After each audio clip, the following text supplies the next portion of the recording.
Hello and welcome to the Holon Network podcast for March 9th of 2023.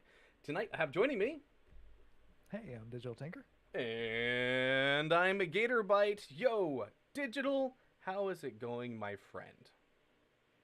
Better now that my ankle's mostly healed. Still a couple sore spots, but got that pretty much healed up and Hello. fairly moved in. Got Good. a couple things left to organize, but at least functional at this point. Fantastic. I'm glad to hear that you're healing well then. On the whole moving in, we just found more boxes. Um, so we're just coming up on our year of moving in the house. So good luck. I hope you have fun with it and unpacking and finding the right spots for it. Should be fun. All right. With that, let's see. What else has life been treating you pretty well? Yeah, not too bad. A couple exciting things at work right now that we're working through, but hopefully after my training next week, I'll be able to do a little bit more with that and Ooh. fix what our antivirus couldn't do. Oh, okay. That sounds like fun. Definitely look forward to hearing more about that. I had a Yeah. surprise mother-in-law visit pop up, so I was like, "Oh, we're going to Vegas. Oh, we're taking her back to Vegas." So that was why we didn't have the show last week. That was my fault. And then Scales coming up this weekend, so I'm getting pumped up for that. So you were gonna say something about your training next week. Go for it. Oh, it's the Sans Forensics 500 or Windows Forensics. Ooh, So okay. a little bit more in depth. The books are about 5 inches deep. Holy smoke. Okay, that's pretty hefty, man. Showing Gator on my camera there, and that's even missing one. I've got one in Five my backpack right now. 1-inch binders, man. That's a lot of content. Mm-hmm. So Cool. there'll be 5 days of lecture and then 1 day of capture the flag. And same thing as the other Sans courses. If you do so well, then you get a challenge coin. So of course I'm striving for that. Of course you are.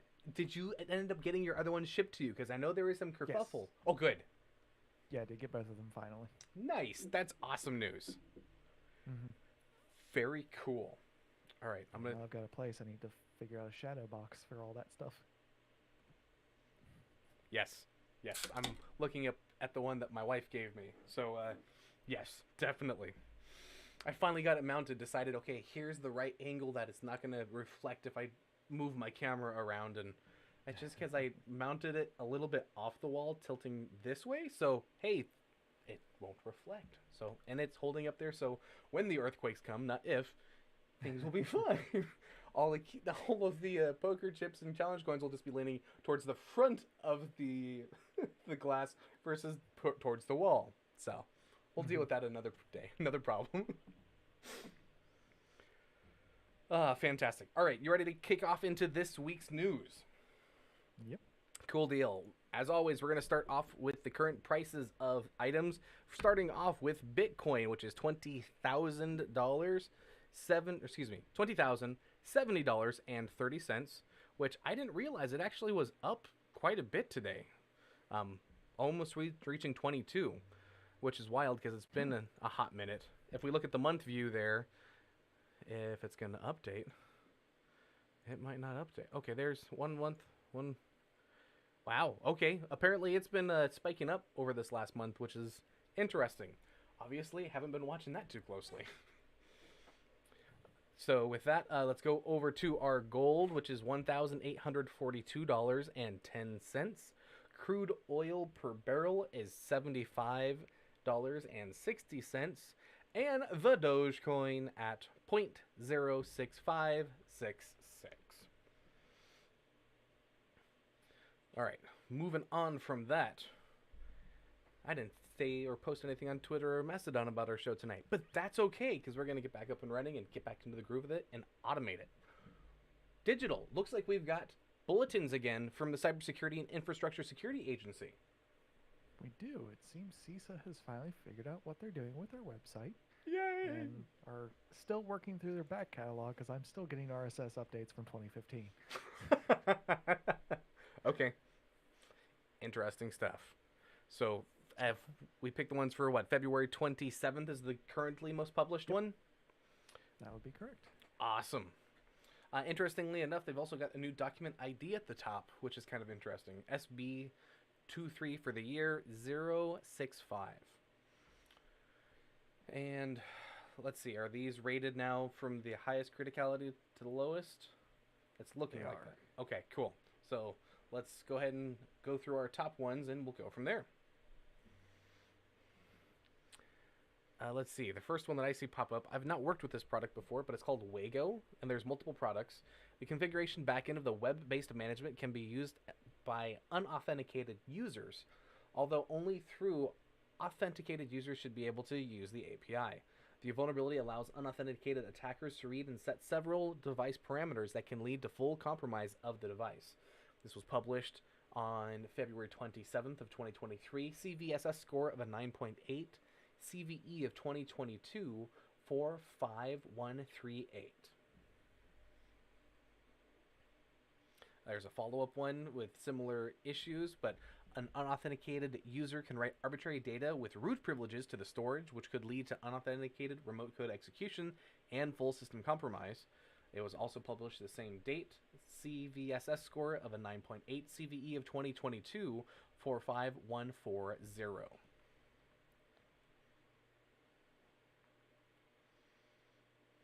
Tend to had some buffer overflows with their W30E firmware in the function from route static via parameter entries and MIT interface.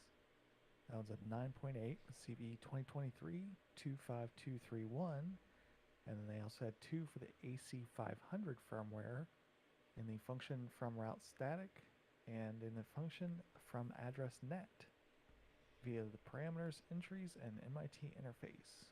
Those are again each 9.8s, and CVEs 2023, 25233, and 25234.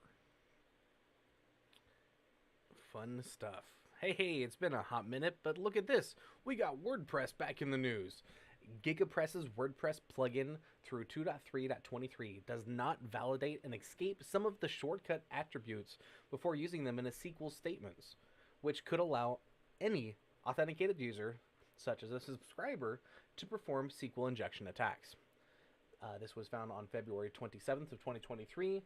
CVSS score of an 8.8, CVE of 2023 0381.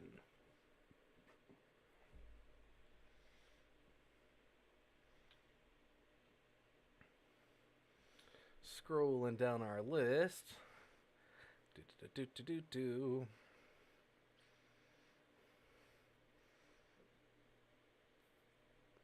These are all different pieces of software I've not seen before. Mm-hmm. Yeah, some of those are a little concerning because they're doctor appointment systems. So, right? Here's a couple tasty ones. First off, we've got Mac OS from Apple. The issue was addressed to improve bounds checks. The issue is fixed in Mac Ventura 13.2, Mac OS Monterey 12.6.3. An app may be able to execute arbitrary code with kernel privileges. Found on February 7th of 2023, CVSS score of a 7.8, CVE of 2023 23507. And then there's a couple Linux kernel issues. I'm listing 4 here right now. The Linux kernel 6.0.8. There's a use after free run unpack in the /fs/ntfs3/run.c related to difference between NTFS sector size and meteor sector size. CVSS score of a 7.8, CVE of 2023 26544, followed up by 2 other kernel issues in 6.0.8. The first one is a use after free inode _CGWB_move_2_attached in fs/fswriteback.c related to _list_del_entry_valid. And same issue, use after free in ntfs_trim_fs in fs/ntfs3/bitmap.c. Both of these are CVSS scores of a 7.8.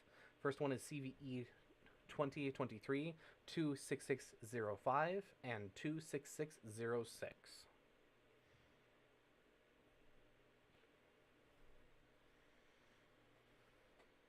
There's a couple more WordPress plugins, including the User Activity plugin, the Corios Official plugin, the Geo Directory plugin, and the Media Library Assistant plugin. So if you're using any of those, make sure to update them. Although it does not appear that they're using the same vulnerability like we've seen in the past a few times. These are all different ones. Nice. Ooh. You want to cover this next set of ones? So if you're running some HP Aruba networks, looks like they've got a number of vulnerabilities, all rated at 7.2. Looks like authenticated command injection vulnerabilities. There's a lot of CVs, but it looks like most of these are the same description. So the authenticated command injection vulnerabilities exist in Aruba OS command line interface. Successful exploitation of these vulnerabilities result in the ability to execute arbitrary commands as a privileged user on the underlying system. Those range from CVE 2023-22762, and then they are all in order all the way up to 22770, so all 10. Time to go update, right? Yep. Such is the life of sysadmins. Fantastic. All right, that looks like that closes off this week's, at least looks like they're just listing the top ones at this point, or that's all that they highlighted this time around. Does it not show the mediums for you? I mean, we can only do the highs, but it is showing mediums for me. Oh, really? Maybe I was just... There's highs. Scrolling. So it should be at the bottom. Right. There's the kernel. Aruba. Oh, apparently it didn't load for me and refreshed it. And cool. Is there anything on the medium side that you want to go through and highlight? Not specifically now. Okay. Good deal. Interesting stuff. More WordPress, FlatPress, IBM Maximo, more kernel stuff, more macOS, and so many more WordPress. Make sure to go update your plugins, folks. Yeah, fun. Cool. Let's move on to our next one. If you need an alternate source for different vulnerabilities, you can go take a look at the National Vulnerability Database and or go check out the osv.dev site is another option as well. So with that, let's jump into our first story for this week on This Week in Vulnerabilities. And this one is from Vice. Reported, let's see, does it say that at the top of the article? Yes, March 7th as when this was reported. So Facebook's powerful large language model leaks online. The leaked language model was posted to 4chan. The model was previously only given to approved researchers, government organizations, and members of civil society. So Facebook's large language model, which is usually only available to approved researchers, government officials, or members of civil society, have now leaked online for anyone to download. The leaked language model was shared on 4chan, where a member uploaded a torrent file for Facebook's tool, known as Llama, or Large Language Model Meta AI, spelt capital L, lowercase a, uppercase M, lowercase a. There's a llama in my living room. This marked the first time a major tech firm's proprietary AI model has leaked to the public. To date, firms like Google, Microsoft, OpenAI have kept their newest models private, only accessible via consumer interfaces or APIs, ostensibly to control instances of misuse. 4chan members claim to be running Llama on their own machines, but the exact implications of this leak are not yet clear. In a statement to Motherboard, Meta did not deny the Llama leak. That is a funny phrase right there. Can I get that on a bingo card? Please at DEF CON. And they stood by its approach of sharing the models among researchers, saying, quote, "It's Meta's goal to share state-of-the-art AI tools with members of the research community to help us evaluate and improve those models. Llama was shared for research purposes, consistent with how we have shared previous large language models. While the model is not accessible to all, some have tried to circumvent the approval process. We believe the current release strategy allows us to balance responsibility and openness." said a member or Meta spokesperson writing in an email. Like the other AI models, including OpenAI's GPT-3, Llama is built on a massive collection of pieces of words, or quote-unquote tokens. From here, Llama can take an input of words and predict the next words to recursively generate more text. Meta explains in a blog post from February. Llama has multiple versions of different sizes, with Llama 65B and Llama 33B being trained on 1.4 trillion tokens. According to the Llama model card, the model was trained on datasets scraped from Wikipedia, books, academic papers, from ARXIV, GitHub, Stack Exchange, and other sites. In the same February blog post, Meta says that it was releasing the Llama under a non-commercial license focused on research use cases to maintain integrity and prevent misuse. Access to the models will be granted on a case-by-case basis to academic researchers and those affiliated with organizations in government, civil society, and academia. Industry research laboratories around the world as well. These protections have now been circumvented with the release of Llama. Let's see. We believe that the entire AI community, academic researchers, civil society, policymakers, and industry must work together to develop clear guidances around responsible AI in general and responsible large language models in particular. We look forward to seeing what the community can learn and eventually build using Llama. The Meta post adds. Meanwhile, Meta appears to be filing takedown requests of the model online to control its spread. Clementine, Delanhuge, CEO of open source AI Hugging Face, posted a staff update from GitHub regarding the user's Llama repository. Company Meta's Platforms Inc. has requested a takedown of the published model, characterizing it as an unauthorized distribution of Meta's properties that constitute a copyright infringement and/or improper unauthorized use. They cautioned users against uploading the Llama weights to the internet and flagged users' GitHub repositories is currently offline. Anything to add to that, Digital? Nope. Cool. Don't really know a whole lot about Facebook's whole language model. Of course, they're trying to keep most of it secret, so I mean, don't know how well it'll work now that there's an article about it and they're trying to DMCA it. That tends to have opposite effects. So, if I put on my Zuckerberg hat and I leak something to the internet that could help start swaying opinions on AI, this could be a really good way to go through and do so, right? If you choose which models you want to leak. But that's just me putting on a Zuck hat, not an actual... This isn't actually what happened, so just interesting. All right, let's... Go ahead. I think right now people are a little bit more wary of AI, given how Microsoft has integrated Bing's AI and some of the personality flaws that have come out from it. True that. Absolutely. With that, let's move into This Week in Privacy or Lack Thereof. Let's see. So this one actually came across a couple different articles. I'm linking the one from EFF to start with, which was posted... Well, this was posted middle of last year, and then it gets built on top of. So, Ring reveals that they give videos to police without user consent or a warrant. This is older news. We've covered this back of July 15th of 2022.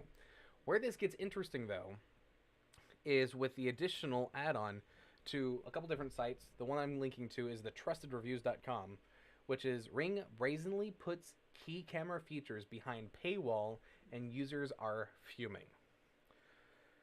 So there's also more blog posts directly from Ring that we'll put into the show notes that you can take out or take a look at, because if you have Ring devices, things are changing for you.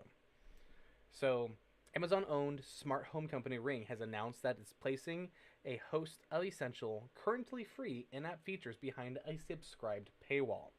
The company emailed customers on Thursday to tell them that the home and away modes would only be available to Ring Video, Doorbell, and Ring camera owners with the Ring Protect Plan subscription. Furthermore, Those same customers won't even be able to access Amazon's Alexa voice controls via the app without forking over monthly dues. It is the same Alexa that Amazon runs and is free to use pretty much everywhere. Home mode is essential. For example, it tells the camera when you're around and won't trigger motion alarms when you're incoherently milling about the living room. Likewise, the away mode is pretty important too. An activation will ensure that the cameras are recording at all times and that any sensors that you have set up around the home will look for that motion. The move hasn't gone down well with hardware owners who are naturally peeved that the benefits that came with their purchases are being taken away. So, as a tweet somebody had gone through and linked was that we're writing to let you know a change that might affect on how you use your Ring devices beginning March 29th of 2023. Ring doorbells and cameras will require a Ring Protect plan Ring Protect plan subscription to access the home and away mode feature. Home and away modes allow you to set blah blah blah like what we just said. You will not lose any access to other features like live view, two-way talk, motion detection, and alerts. So lots of upset folks on the Twitters, which is let's be honest. Hey, yes, obviously it's this is going to be causing folks to rock the boat. So other features are part of the hardware purchase price, including live view and motion detection, will remain currently outside the paywall. The email folks received on Thursday explains that there is a Q&A post that we're writing to let you know about these changes, and we'll have to see how this continues to develop over time, because we have talked about like the Eufy cameras, and they said, "Oh, don't worry, everything's stored locally. We're not putting anything to the cloud." And then, well, when they were doing facial detection, the facial detections were going to the cloud and then to your device. So, can you really trust anything that's digitally connected for security at this point? Digital? What do you think? I just flashed the firmware on my Wise V2 so I can use it on a closed-off network. There you go, man. There you go. Yeah. And I've talked about the Reolink stuff that I only use locally powered over Ethernet, and I am actively blocking any connections from that VLAN going out to the internet. It's only going to my Synology. Control your network, folks, because you never know what's trying to leak out. All right, with that, I've been talking way too much. What's the next article, Digital?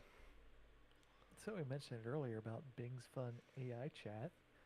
How about if your Windows had a personality, because it's coming to your taskbar now?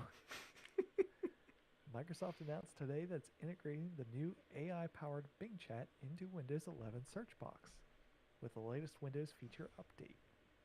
Today we take the next major step forward and combine the incredible breadth and ease of use of Windows PCs with the amazing power of new AI-enhanced Bing. Provide hundreds of millions of Windows 11 users the next era of computing. Ooh. You can tell they got some cyberpunk writers on their PR team. It's a first step and see how the idea of a co-pilot comes to life for you on Windows for everything you will do on the PC. Once you install today's Windows update, you can access the new functionality via the search box after signing up and clearing out the waitlist for the new Bing preview, which there's apparently ways that you're supposed to be able to jump up that list by setting Edge as your default as well as Bing. Some people have had more luck than not with that. I have had no luck. At the moment, according to Microsoft, the search box is one of the most popular Windows features used by more than 500 million customers each month. I want clarification on that number because I want to know how many people click on Bing from that, or whether it's actually searching for application and documents. Yeah, I mean, they flubbed that so hard even with Windows 8 that even when you were typing like Microsoft Word, oh, you mean Office 360 Online? No, go after my local content, damn it. But yeah, it's just metrics, man. Who needs to know the sources for it? This is fine. When you start a query with Windows Search, you will notice an option to continue your search with Bing. You may also see rotating suggestion content in search highlights. That just goes on to talk about the AI that I'm sure everyone has heard everything about at this point. Okay, digital. Because we've been away for a little bit, what's the craziest thing that you've heard thus far?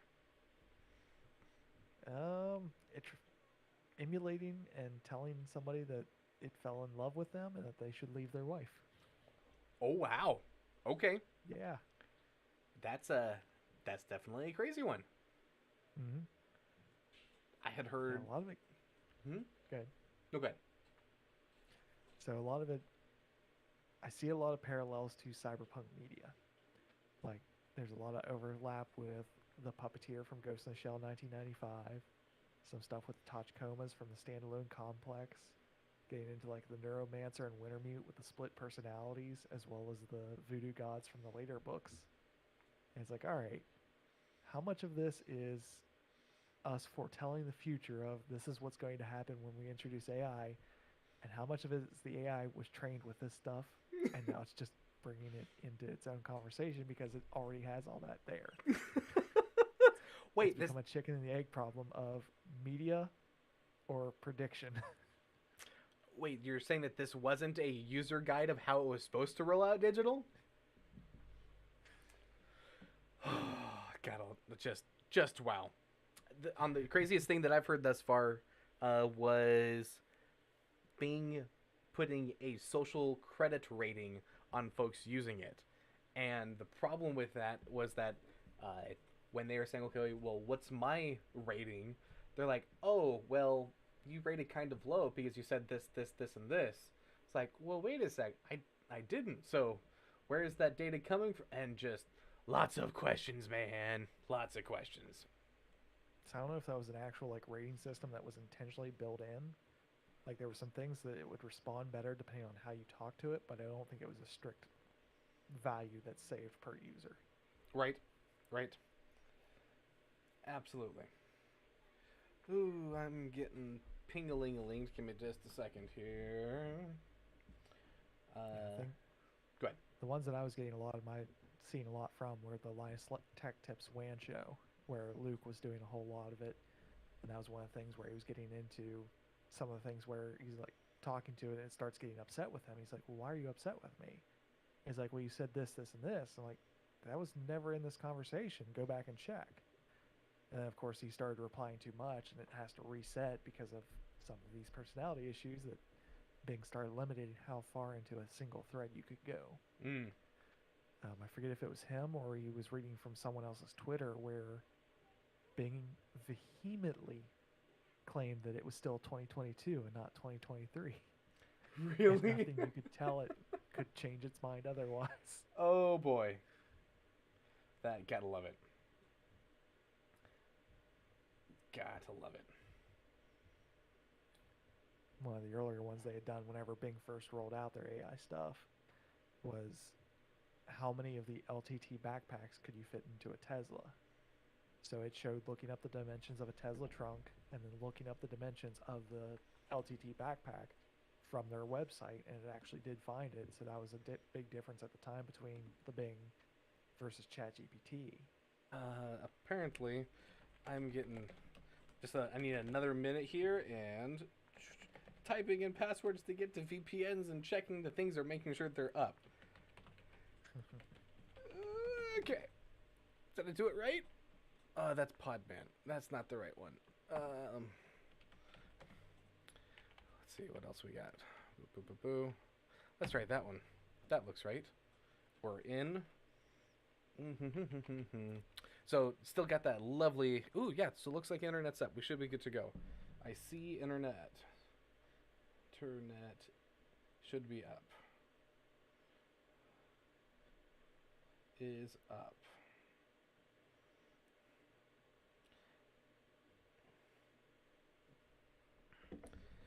Okay, cool. He's like, hey, can you check to make sure that the Wi-Fi is still working at the church? And I'm like, split brain. So Wi-Fi is one deal, but I do have a connection to a turtle that I put in a very long time ago that's still connecting and being able to pivot to my DigitalOcean droplet, check to see the logs of when it last logged in, and I see it currently connected, so I know there's connectivity to the church.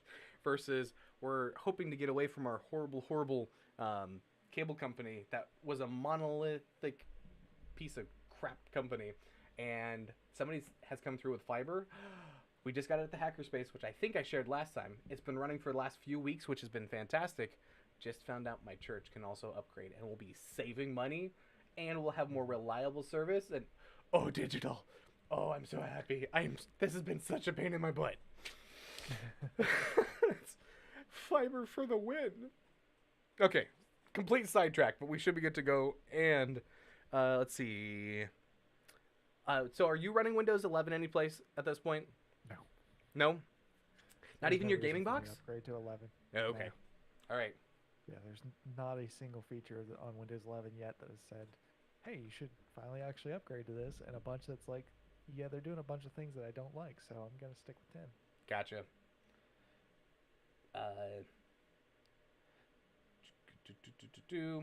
Yeah. The interesting thing is on that, I have found most of the other machines. I've still got 4 Windows machines at this point for our gaming side. Gaming with family remotely on Fortnite and or Age of Empires, the old school, like 2nd gen. They don't have a port for Linux at this point. They don't have it ready for the Steam Deck yet. So I'm forced to have 4 Windows boxes out of all my Linux boxes at home. And debating on 10 versus 11, I usually wipe format and reinstall every 6 months with them because it's just literally Fortnite, the Brave browser, and I think we installed Discord. So depending on which game that you're playing, you can either go Discord or in-game. So there's nothing else installed on these boxes. And going with 10 versus 11, I've seen very little difference. Early days of 11 was not good, especially with the connections. When I have gone through and tried to hook up newer machines to Windows 11, if it's an older device, TPM is a huge issue. I've got ones at the church and other family members, they've got too old a device, so we have to roll back to and install Windows 10. The other issue is, if you've ever, during the setup process, if you have a Wi-Fi device connected, it will not let you move forward. There's a couple breakouts, but they patch them constantly. So unplug your freaking Wi-Fi and don't plug in an Ethernet when you're trying to install Windows 11. Because, damn it, I just want that local installer. I don't want to connect an online account. I think that's stupid. So, okay, I take that back. There's one more application. We do have Minecraft installed too, which you have to sign into the account. And the whole Mojang versus Microsoft account is... I'm getting ranty. I'm sorry. We'll just keep on moving on. I have 4 Windows 11 boxes on the network because, well, reasons right now.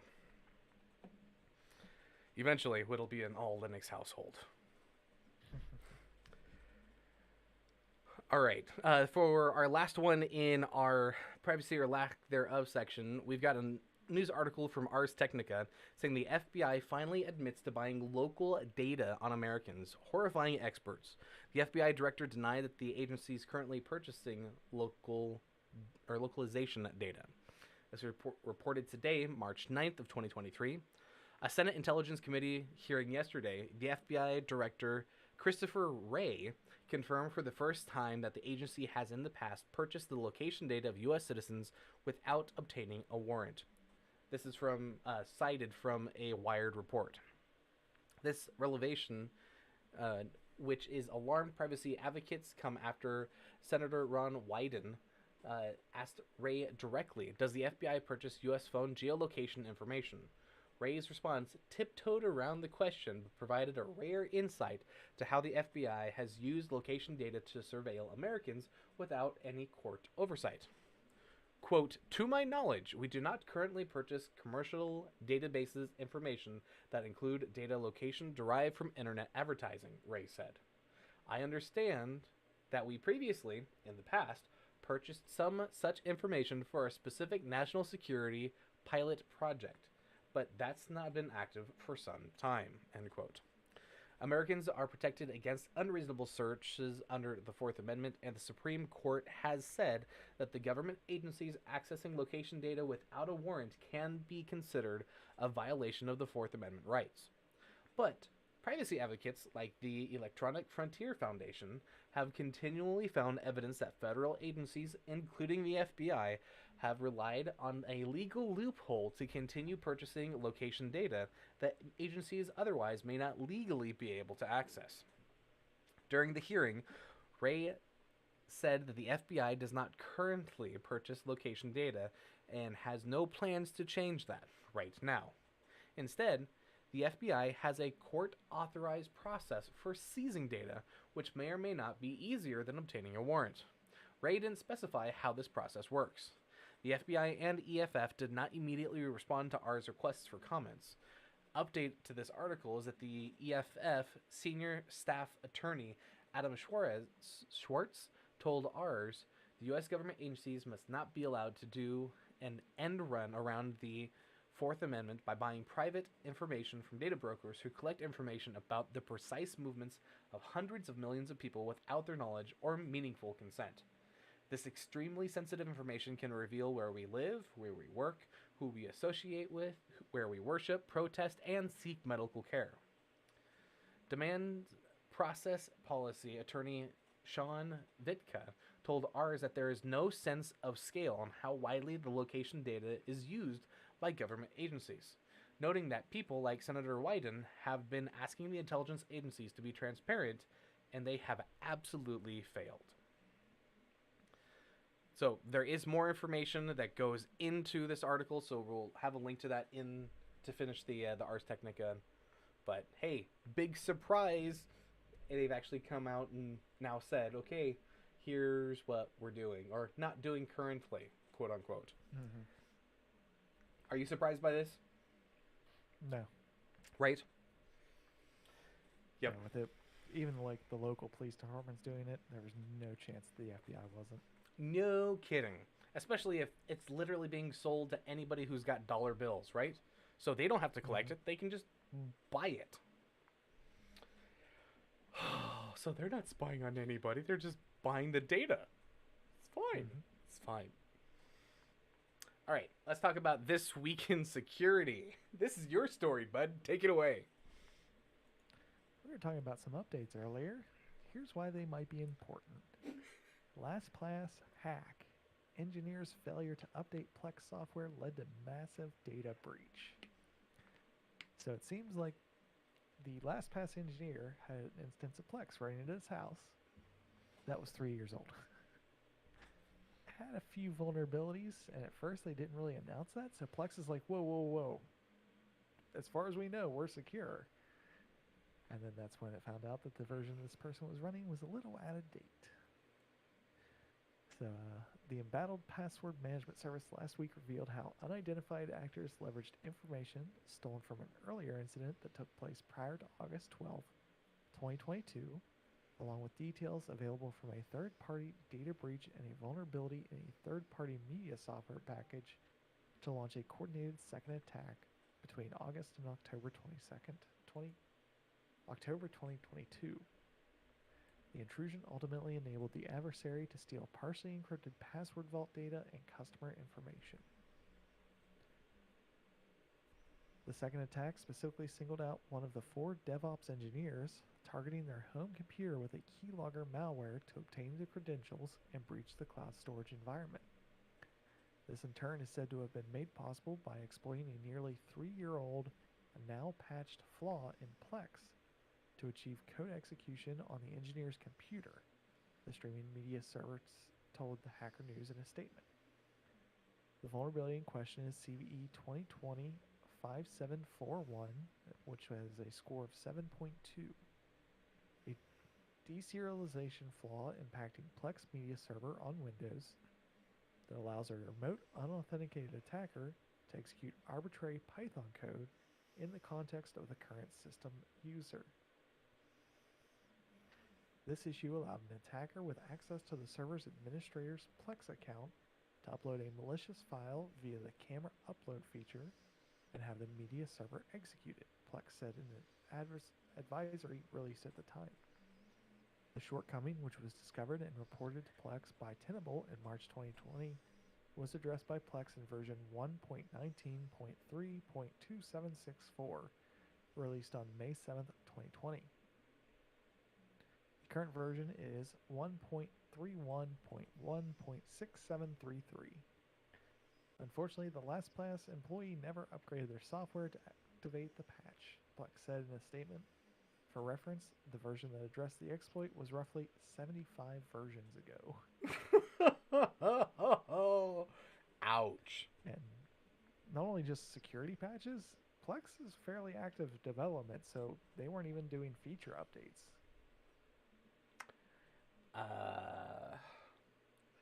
And then to add to this speculation, Plex being one thing, the other add-ons you can get with Plex and how you share out your Plex versus just keeping it local, lots of questions. The fact is that it was that far out of date. Ouch. Now, apparently they weren't using their own LastPass account to protect their Plex password if you have to have that to even upload the photo. Rough, man. Really, really rough. All right, take us away on the next one. So we've talked about it a little bit before, where we've heard a little bit, but now the White House has released the new U.S. National Cybersecurity Strategy. The Biden-Harris administration today released the National Cybersecurity Strategy that focuses on shifting the burden of defending the country's cyberspace towards software vendors and service providers. The new Cybersecurity Defense Plan also acknowledges the collaboration between public and private sectors and with international allies and partners as essential for securing the nation against cyber threats. We must rebalance the responsibility to defend cyberspace by shifting the burden for cybersecurity away from individuals, small businesses, and local governments and onto the organizations that are most capable and best positioned to reduce risk for all of us, the White House said today. The federal government will also deepen operational and strategic collaboration with software, hardware, and managed service providers with the capabilities to reshape the cyber landscape in favor of greater security and resiliency. Its main objectives are to defend U.S. critical infrastructure, disrupt malicious threat actors aiming to endanger U.S. interests, invest strategically to establish in more secure digital ecosystems, and develop international partnerships to achieve shared goals. Besides those, and focusing on diverting liability for security failures to software companies, other significant proposals include more aggressive campaigns aiming to make state-backed, financially motivated malicious activity unprofitable and ineffective, and ensuring that U.S. infrastructure is no longer used in attacks targeting organizations in the U.S.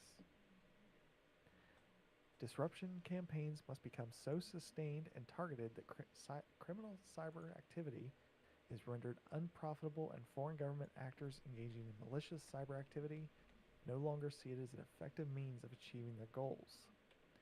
All service providers must make reasonable attempts to secure the use of their infrastructure against abuse or other criminal behavior to make it more difficult for adversaries to abuse U.S.-based infrastructure while safeguarding individual privacy. The new strategy also underlies ransomware as a major threat and stresses how the administration strongly discourages the payment of ransoms and will continue targeting ransomware gangs operating from safe havens like Russia, North Korea, and Iran. So it definitely seems they're trying to push more on writing more secure code, and I think a lot of NIST and CISA has been working on things like software bills of materials to help mitigate those threats. And then potentially looking at like ISPs and MSPs and holding them more accountable. So I wonder if that might include things like ISPs shutting off more home ports so that home users aren't as vulnerable to these security threats and can't be used to abuse other people's assets. Right? Which, for self-hosting folks, might lock it down a little bit more, but at the same time, if you know what you're doing there are ways to be able to set that up to be a little bit more secure versus maybe somebody opening up a Minecraft server to the internet versus just to their friends, right? Hmm. Cool deal. All right, looking at our notes, I think we're into the miscellaneous stories, correct, Digital? Yep. Cool deal. I may throw one more on the very end here. We'll see how it goes because the link that I had looked at is not working. Let's talk about Google Groups. And according to this individual, I found this article on Slashdot, but from Andrew Hewler, there was a piece on Google Groups have been left to die. Where should the formal methods of community move? So he goes into his article by saying that this is an unusual topic for his blog, but it's worth posting to a larger audience that Google Groups is dying. It's not inscribed with the killed by Google website, but its end is easily seen from here, although it should be noted that his death was called as early as 13 years ago. There's deficiencies in the Google Group search, supposedly Google's forte, have long been noted. Lately, though basic features have just stopped working. Why would you care about this? Well, Google Groups is, for whatever reason, the de facto standard community website for the formal method communities. TLA uses it, Prism uses it, smt.lib uses it. The number of other tools have at least had presences on that platform. Communities take time to build, and their value resides in the number of people who think of them the first time that they want to ask a question or just talk about these different tools. Many websites link to these groups or specific answers. So, what's broken? Well, beyond Search Perpetual's brokenness, monospace fonts have just stopped rendering. This makes code samples significantly more difficult to read, and the read unread indicator is janky. Marking your threads that you visited or even your own post replies as unread by you. Then, messages or replies submitted to the group have started intermittently just self-deleting. Not in a graceful way either. The point is successfully to be submitted, but then all that will show up is a deleted message. Hope you didn't spend 20 minutes typing through a detailed response, because his attempt to submit a link to this very post also deleted itself. So it's clear that we ran afoul of the old lesson, don't build communities for long-lasting FOSS projects on proprietary infrastructure that you don't control. He linked a "we should not use Discord" article. So what should we use? I think the modern online FOSS communities require 4 things. A group chat room for low-stakes, pseudo real-time discussion. Number 2, a mailing list or forum for announcements and eventfulness discussions requiring multi-paragraph posts and responses, and this should have an optimal email interface. Number 3, a Q&A website similar to Stack Overflow where the correct answer can be marked and elevated instead of staying buried in a long discussion. And 4, easy search function for all the above without having to create an account. Ally's formal specification language is ahead of the game here, and they've set up their community site on Discourse, a FOSS project ticking all of those feature boxes. COQ has also moved to Discourse. However, this doesn't have the one-stop shop. One can include and imagine Matrix, Mattermost, or Zulip chat rooms in addition to actual old-school mailing lists or FluxBB forums. The latter doesn't have the specific Q&A functionality, but FluxBB at least seems to work in the spin model checker, and not the formal methods by successfully like Arch Linux. COQ, Lean, and Isabella using Zulip. TLA Plus had a Mattermost instance at one point, but it seems that it has died. It's also tempting to use GitHub discussions, since all these projects were developed in GitHub anyway, but I think the tendency should be resisted. GitHub is wonderful, but now fundamentally proprietary, same as Google Groups. So FOSS software forges like SourceHut are making great progress. Moving development to FOSS software forges might happen within the next decade, and it might be easier if the non-development community isn't also scattered in the process. The experience has been instructive for the individual who wrote the blog. Once you start thinking about timescales of 5 to 10 years, communities built on proprietary software just don't pass muster. Certainly, self hosted FOSS communities can die, but these are functions of community activities itself rather than the services that they're hosted on. And to continue the conversation, he has a couple other discussion locations and highlighted comments as well. When you and I getting prepped for the show, we were talking about how many forums. I know growing up and getting onto the internet, for me, before there was the live chat rooms or whatnot, it was the forums and everybody hosting their own forums. And all of a sudden, oh no, the upgrade went badly and all of your stuff was just gone. Forums have been a fundamental part of just the internet, let alone trying to get the knowledge someplace written down. What's been your experience thus far? I mean, talking about how far back they go, that's essentially what BBSs were. Right? So even at the start, you've got that. News groups were basically forums. So that's been the primary communication method for the entirety of the internet. Email lists and listservs, colleges were using those early on, so those have always been big. Now Reddit and things like that are becoming more popular. But again, there's kind of that ephemeral nature where you're not sure if those things will still always be around. Subreddit could suddenly just get banned because the moderators either don't exist or start doing things that they shouldn't. And then that's everything gone. Right? I Right. know DEF CON has rebuilt their forum multiple times. Of course, they're probably a little bit more targeted, but it's also been actual like operations issues, not necessarily vulnerability issues. Absolutely, I'm right. not even sure. I guess Hack5 still runs theirs. That's true, but they've also done Okay. upgrades often. Yep. Last Tech Tips was commenting about how theirs is still around and how unusual it is for them to have one. Right. The Level 1 Tech Group has also been running their own. If you're not subscribed to them, great content. They've got Linux on there, they've got Windows on there, a little bit of everything. So, especially when it comes to the highly technical stuff and having those conversations, we still need that ability to host these places. So, while I'm excited to see where the Fediverse will go, the issue with that as well is that, okay, unless you're self-hosting, if you're linking to somebody else's content, hey, somebody's got to pay for that service being online or that storage, right? So then I think of like the old school Rachel project that I saw at B-Sides Las Vegas years ago. It's still around, but where they like scraped Wikipedia, they scraped a whole bunch of things to make an offline version. They were doing it so they could go start schools down in like Africa where there was no internet connection, but we have the Internet Archive. Okay, that's a good step as well.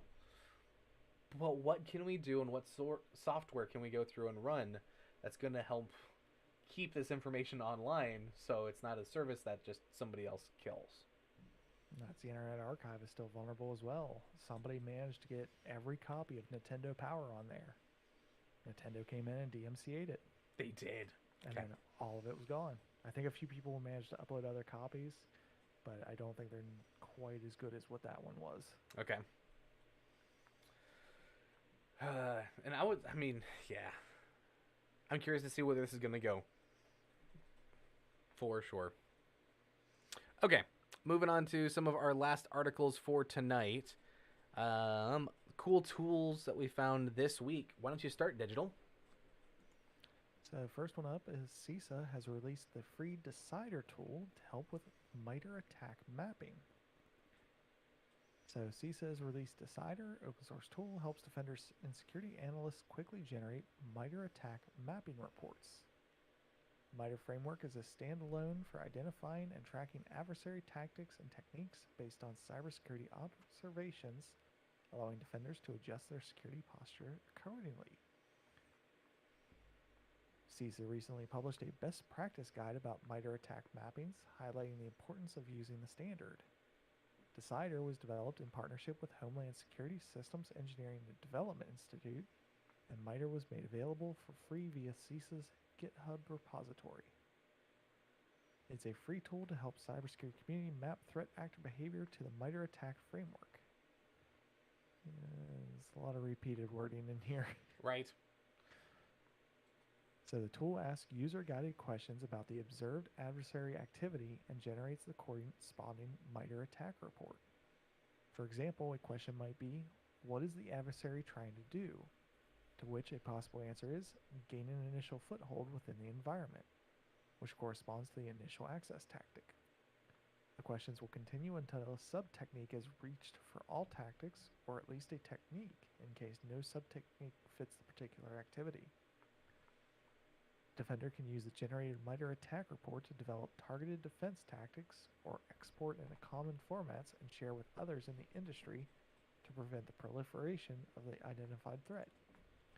The CISA explains in a fact sheet published alongside the release of Decider, MITRE ATT&CK mapping reports can help pass to the next stage of threat response, including visualizing the findings in Attack Navigator, sharing the findings with others by publishing threat intelligence reports, finding sensors and analytics to detect those techniques, discovering mitigations that help prevent techniques from working in the first place, and compiling threat emulation plans to validate defense. Digital. If there was only a card game that did something close to this that we could use for a tabletop exercise, right? Yeah. Unfortunately, that's at work right now. I'm making sure that we link it because we've talked about it and played it on stream in the past. As long as my machine stops acting like it's frozen, that's a cool sign. Nothing's going to happen there. Backdoors and Breaches by Black Hills InfoSec is a great tool to get this up and running. I'm kind of excited that CISA has actually taken this step and that it's released for folks. So this is good news. Yeah, making documentation better is always going to make everything better. Yep. 110%. Awesome. All right, I think we're on to our last two parts for tonight. Let's talk about some resources that we found, Digital. Yeah, so we have two humble bundles. First one up from No Starch Press, Think Like a Programmer. So this one's actually on the more expensive side, going up to $40, but includes some of their more modern books, including the second edition of Understanding the Machine, which is Write Great Code Volume 1, the second edition of Volume 2, Thinking Low Level, Writing High Level, as well as the newer Volume 3, Engineering Software. The next tier includes Dive into Systems, Data Structures the Fun Way, The Recursive Book of Recursion, The Art of Clean Code, The Art of 64-Bit Assembly, Introduction to Computer Organization, Effective C, Algorithmic Thinking, How Computers Really Work, C++ Crash Course, Racket Programming the Fun Way, Think Like a Programmer, Codecraft, Learn You Some Erlang for Great Good, and Closure for the Brave and the True.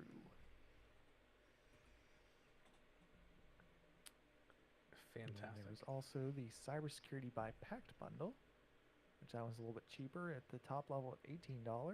It includes Hack the Cybersecurity Interview, Mastering Malware Analysis, Cybersecurity Blue Team Strategies, the Ultimate Kali Linux book, Practical Hardware Pen Testing, Privilege Escalation Techniques, Cybersecurity Attack and Defense Strategies, Mastering Kali Linux for Advanced Penetration Testing, Network Protocols for Security Professionals, Mastering Defensive Security, Adversarial Tradecraft in Cybersecurity, the Vulnerability Researcher's Handbook, Cybersecurity and Privacy Law Handbook, Practical Threat Intelligence and Data-Driven Threat Hunting, Keycloak Identity and Access Management for Modern Applications, Cybersecurity Career Master Plan, Learn Wireshark, Mastering Windows Security and Hardening, Certified Ethical Hacker version 12 312-50 Exam Guide, Mastering Palo Alto Networks,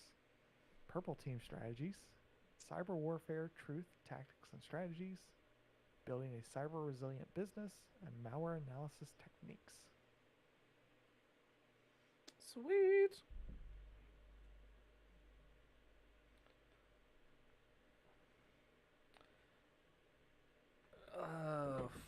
Cool deal.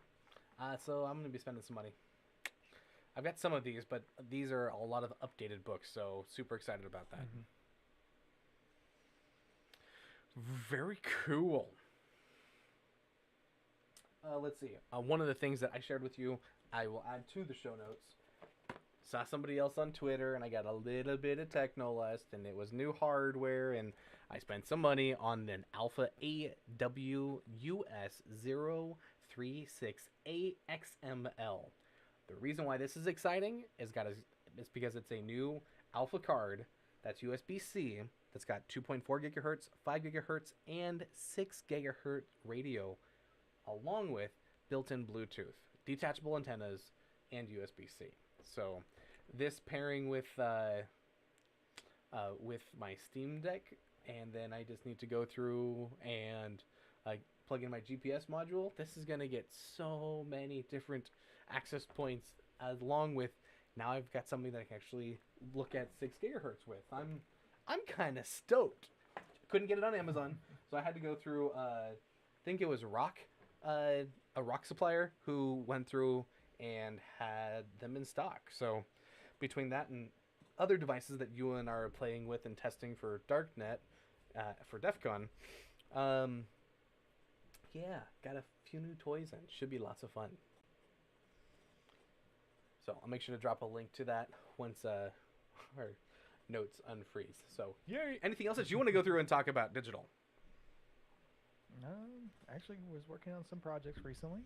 I upgraded the control sticks on my Steam Deck to the magnetic versions, so they won't have stick drift in the future. Nice. It's kind of interesting because the top of the control sticks are capacitive, so you have to take those off and solder a wire onto the new controllers. Oh. But they glue over the pad, so you have to either scrape the glue off to desolder it or snip it, and then that wire is only just long enough, so you have to reposition it if you cut it. So that's not super great, and I don't like exactly how I had to do that, but it was the best I could do. Okay. And then my brother has a guitar, I guess, add-on called a Holon GK3. Okay. And it's a bridge pickup that you add underneath the frets that can take your guitar and make it sound like literally anything. So, say you want to play trumpet. You don't know how to play trumpet, but you know how to play guitar. You plug this in, you change the setting, and then you're playing trumpet by strumming a guitar. Nice. So, of course, 3D printing, the first thing you do is you check Thingiverse and Thangs or whatever other STL host to see if someone's already made it. Someone has. Nice. But it doesn't quite get the same dimensions. So on the piece I have, there's a piece that goes over the actual humbucker that is too short in the default, but the spacing for the screws is too long. So I tried bringing it into Tinkercad. Okay. But you can only change the dimensions of the piece as a whole. You can't break down the individual meshes. So I need something that I can break down the meshes to be able to adjust the length of specific pieces, not individual directions. So how I've gone through and done that is recreated the piece with Tinkercad and then used the block hole button to where you take away the material that you don't want and recreate it, and then bound those pieces together. So, yeah, I might end up having to do that, or I can try and get a license for Autodesk. And I think Fusion 360 has a way that you can import the STL and turn it back into a mesh. Nice. Okay, that would be really cool. Yeah, just depends on which way I want to try and go about doing that. Good luck. Have fun with it, man. This gets into a whole nother... when it comes to 3D printing and or AutoCAD work, I've had a little bit of experience with that with my dad's CNC machine. Bringing that into AutoCAD. AutoCAD's heavy, bro. You can learn a lot. As long as you start learning how to manipulate a little bit of a CAD program, you get the general idea, and then you could really start taking off.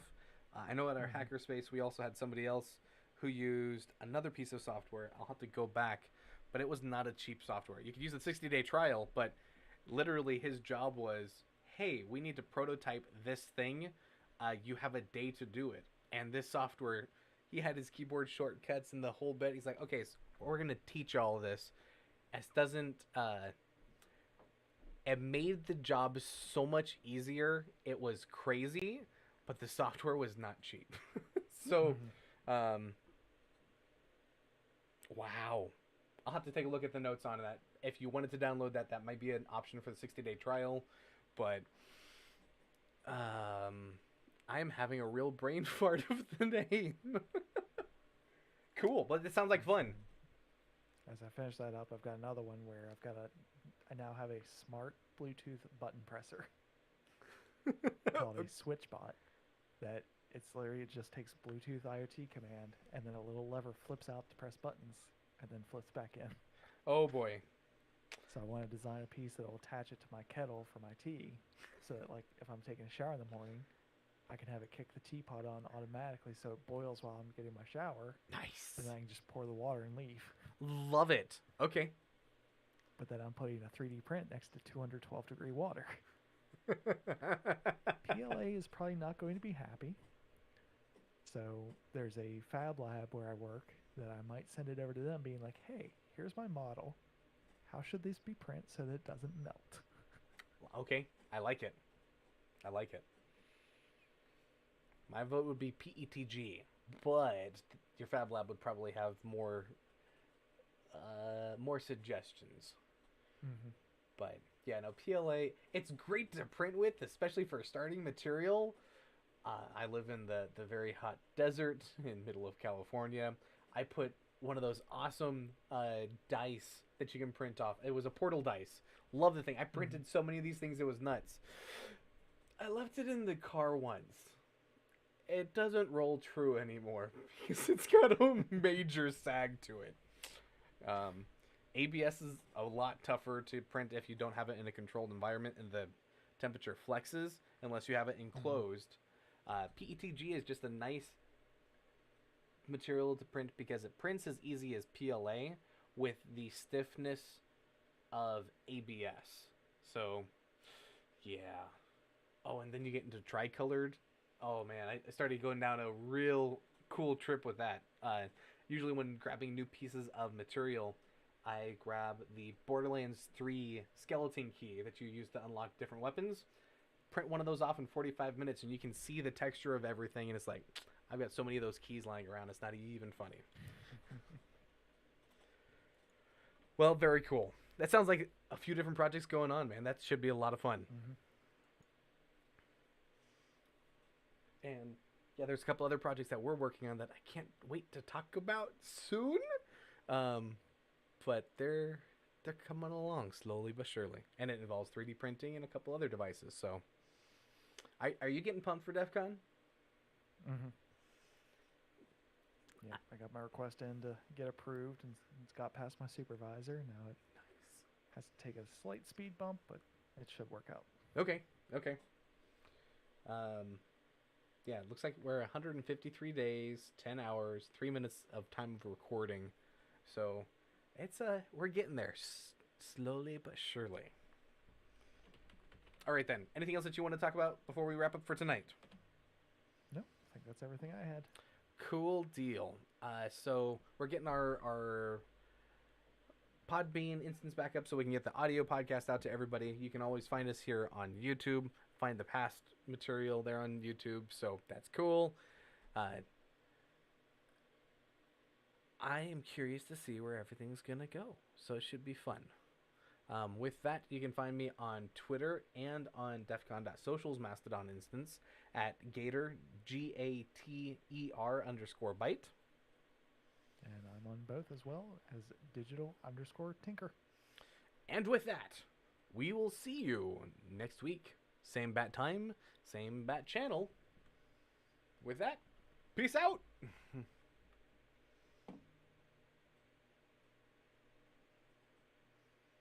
Totally flubbed that intro or outro. Gotta love it. How many?